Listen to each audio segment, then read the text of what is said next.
আচ্ছা, আমরা এখন লগ ইন করলাম।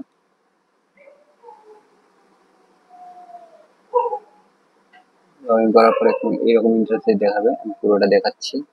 এরকম দেখাবে। দেন আমরা যেটা করব, যে যদি আমরা কাস্টমার চেক করতে চাই যে কাস্টমার কারা, কাস্টমার লিস্টে যাব এবং যদি কাস্টমার অ্যাড করতে চাই ওই কাস্টমার অ্যাডে ক্লিক দিলে আমরা নতুন কাস্টমার অ্যাড করতে পারবো।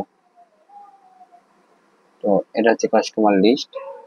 কাস্টমারের ক্ষেত্রে কি থাকে, কাস্টমারের যদি ডিউ থাকে আমরা কাস্টমার ডিউটা এখান থেকে পে করে দিতে পারি। পে নামে ক্লিক দিয়ে কত টাকা ডিউ আছে এখানে থাকবে, এই অ্যামাউন্টটা যে পরিমাণ অ্যামাউন্ট পেমেন্ট করতে চাচ্ছি সেই পরিমাণ অ্যামাউন্ট দিয়ে পে করে দিতে পারবো। এটা একটা অপশন গেল। দেন কাস্টমার অ্যাড করার অপশন এখান থেকেও পাবো, এখানে অ্যাডে ক্লিক দিলে, বা আমরা এখান থেকেও পাবো, এখান থেকে পাবো। দেন নাম, ফোন নাম্বার এসব দিয়ে কাস্টমার এখান থেকে অ্যাড করা যায়। দেন আমরা যে ফিচার্সে যাব সেটা হচ্ছে প্রোডাক্ট। প্রোডাক্ট এখানে অ্যাড করা আছে, অনেকগুলো অ্যাড করা আছে। তো এগুলো অ্যাড করা আছে। নতুন প্রোডাক্ট অ্যাড করতে চাইলে আমরা অ্যাডে ক্লিক দিব। অ্যাডে ক্লিক দেওয়ার পরে চলে আসবে প্রোডাক্ট। এই যে প্রোডাক্ট অ্যাড করার অপশন, নাম, cartoon size, single product price. Cartoon size কত সেটা বসাইতে হবে, সিঙ্গেল প্রোডাক্ট প্রাইস বসাইতে হবে, আর কার্টুনের প্রাইস কত সেটা বসাইতে হবে। দেন এইসব ফিল আপ করলে, ব্র্যান্ডটা সিলেক্ট করলে, এগুলো ফিল আপ করলে ছবি একটা বসাইতে হবে, কারণ আমরা যখন সেল করবো যাতে আমরা সহজে চিনতে পারি প্রোডাক্টটা। দিয়ে আমরা অ্যাড নিউ এর ক্লিক দিব। এখানে অনেকগুলো প্রোডাক্ট অ্যাড করা আছে। আর প্রোডাক্ট অ্যাডের সময় ক্যাটাগরি দরকার পড়ে, যার এখানে ক্যাটাগরি আছে, তো আগে ক্যাটাগরিটা অ্যাড করে নিতে হবে। ক্যাটাগরি অ্যাডের নিয়ম সেম, জাস্ট ক্যাটাগরি লিস্টে গিয়ে আমরা ক্যাটাগরি দিয়ে দেখতে পাবো।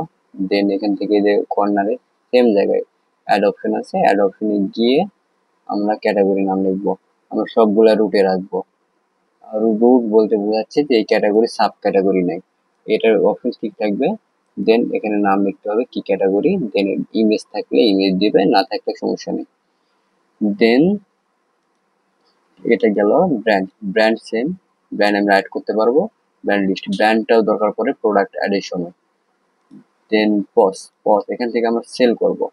সেল করার পরে সেলের যে আমাদের রিপোর্ট হিস্ট্রি, এটা আমরা এখান থেকে দেখতে পাবো। কাস্টমার ওয়াইজ সেল এখানে দেখতে পাবো। যদি কোনো কাস্টমার, নির্দিষ্ট কোনো কাস্টমারের সেল আমরা বের করতে চাই তাহলে এখান থেকে আমরা বের করতে পারবো। আর রিটার্ন যদি করি আমরা সেলে, সেই রিটার্নের লিস্টটা আমরা এখানে পাবো। সেলটা কিভাবে করে, সেলটা করার জন্য আমরা সেল ক্লিক দিই। আমরা এখান থেকে অনেক প্রোডাক্ট আছে, আমাদের অনেক প্রোডাক্ট। তো এখান থেকে আমি একটা প্রোডাক্ট সিলেক্ট করি।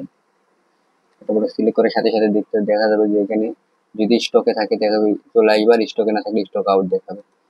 এই প্রোডাক্ট স্টক আউট, এই প্রোডাক্টটা স্টকে নেই মেবি, এই প্রোডাক্টটা স্টকে আছে, আগেরটা স্টকে ছিল না, মেসেজ দিচ্ছে। দেন আমরা এখান থেকে কি করব, এখান থেকে আমরা কাস্টমারটা এই দেখেন এরকম একটা পপ আপ আসবে, পপ আপটা মাঝখানে নিই। পপ আপ আসবে, এখান থেকে যে কোনো একটা কাস্টমার সিলেক্ট করে নাম্বারের উপর ক্লিক দিলে কাস্টমারটা সিলেক্ট হয়ে যাবে। অথবা আমরা কাস্টমার নাম্বার এখানে লিখতে পারি। দেন আমরা এই নামের উপর ক্লিক দিলে বা যে কোনো স্ক্রিন যে কোনো জায়গায় ক্লিক দিলে আমরা কি করবো, যে নামটা চলে আসবে অটোমেটিক।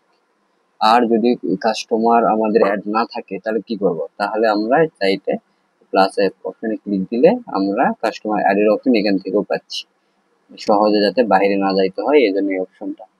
দেন এখানে কি করবো, কোয়ান্টিটিটা আমরা এখানে যে পরিমাণ সেল করবো সেই পরিমাণ কোয়ান্টিটি দিব। যদি কোনো বোনাস আইটেম থাকে সেটা দিব। এটা কোয়ান্টিটি মিনস এটা হচ্ছে কার্টুনের যে কত কত কত কোয়ান্টিটি কার্টুন বা কত কার্টুন নিচ্ছে সেটা।